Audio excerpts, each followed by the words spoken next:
Assalamualaikum warahmatullahi wabarakatuh. Bismillahirrahmanirrahim. Alhamdulillah. Alhamdulillahil qawiyyu sultanu al-wadihil burhanu al-maqsud fil wujud karamuhu wa ihsanu.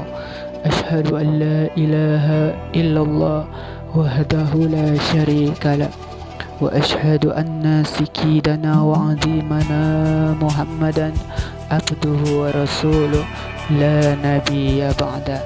Allahumma salli wa sallim wa karrim wa barik ala sayyidina Muhammadin misbahida wa rahmatillah adada ma fi ilmillah salatan wa salaman daimaini bidawa min mulkila wa ala alihi wa ashabihi wa man wala wa ba'd.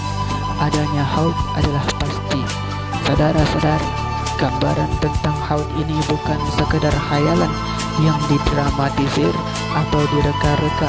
Bahkan apa yang hakikatnya nanti jauh lebih hebat dari apa yang kita bayangkan saat menyimak daripada hadis baginda Nabi Sallallahu Alaihi Wasallam. Nah, saudara-saudara, baginda Nabi Sallallahu Alaihi Wasallam bersabda, telagaku lebarnya dan panjangnya sejauh perjalanan 1 bulan, airnya lebih putih daripada perak, baunya lebih harum daripada misik, dan bejana-bejananya sejumlah bintang-bintang yang ada di langit. Barang siapa yang meminumnya, niscaya dia tidak akan merasa haus selamanya. Hadis riwayat Muslim. Allahumma salli ala sayyidina Muhammad wa ala ali sayyidina Muhammad.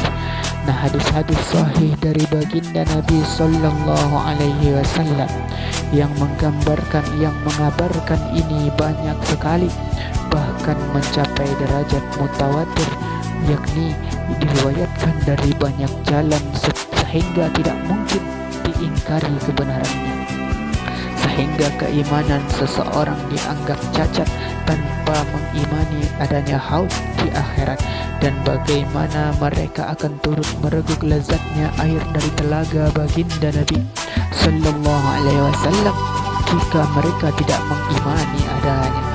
Nah, Ibnu Katsir rahimahullah dalam kitabnya An-Nihayah fil Fitani wal Malahib berkata, kabar tentang telaga baginda Nabi Sallallahu Alaihi Wasallam, semoga Allah Subhanahu wa taala memudahkan kita meminum dari telaga tersebut pada hari kiamat.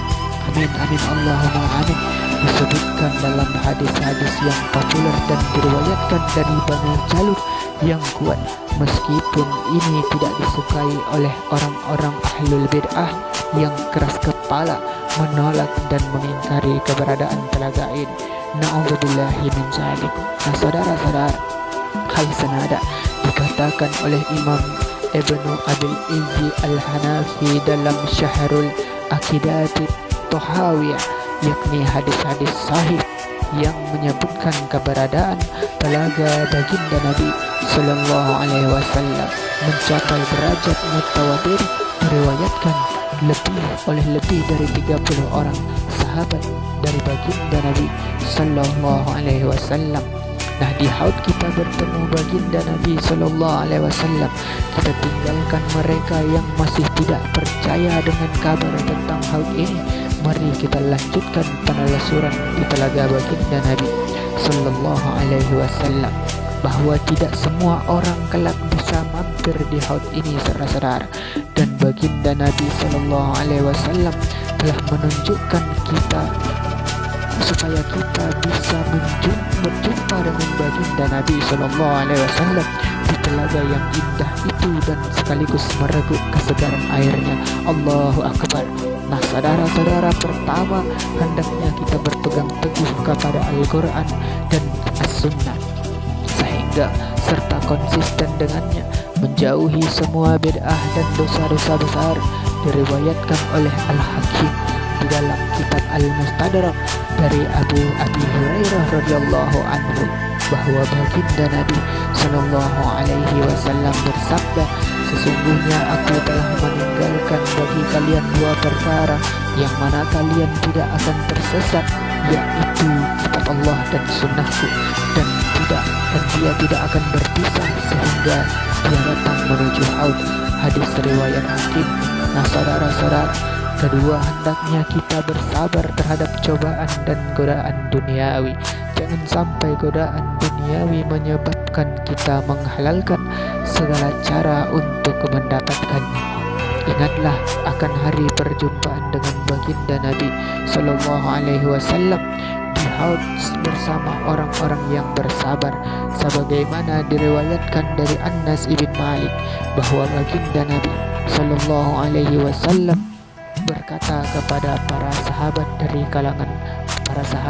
dari kalangan Al-Ansar, nah kalian akan mendapatkan sepeninggalku orang-orang yang lebih mementingkan dunianya, maka bersabarlah sehingga kalian menemui Allah Subhanahu wa ta'ala dan berjumpa Rasulnya di haud.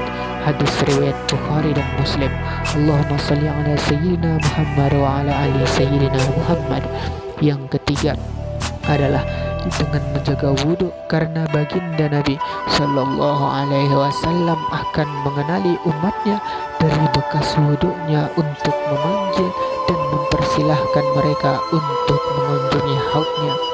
Nah diriwayatkan oleh Muslim di dalam kitab sahihnya dari Hudzaifah radhiyallahu anhu bahwa pada saat baginda Nabi Sallallahu Alaihi Wasallam menyebut tentang haud, beliau bersabda, sungguh yang jiwaku berada di tangannya, demi zat yang jiwaku ada di tangannya, aku pasti akan menghalau sekelompok orang dari haudku, sebagaimana seorang lelaki menghalau onta yang bukan miliknya dari kolam tempat ontanya minum.